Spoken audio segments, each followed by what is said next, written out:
Сегодня будет Новый год, самый любимый праздник в году. Будем отмечать его мы всей семьей за столом.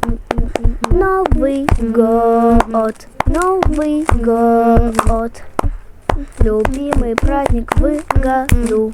Новый год будем отмечать всей семьей, ведь это любимый праздник во всей семье, на всей планете. Ведь это Новый год 2026. Новый год идет ты к нам, старый год прощай 2025. Новый год, привет 2026. Все мы так тебя ждали, ведь ты наш любимый год. Ты 2026, Новый год. С Новым годом!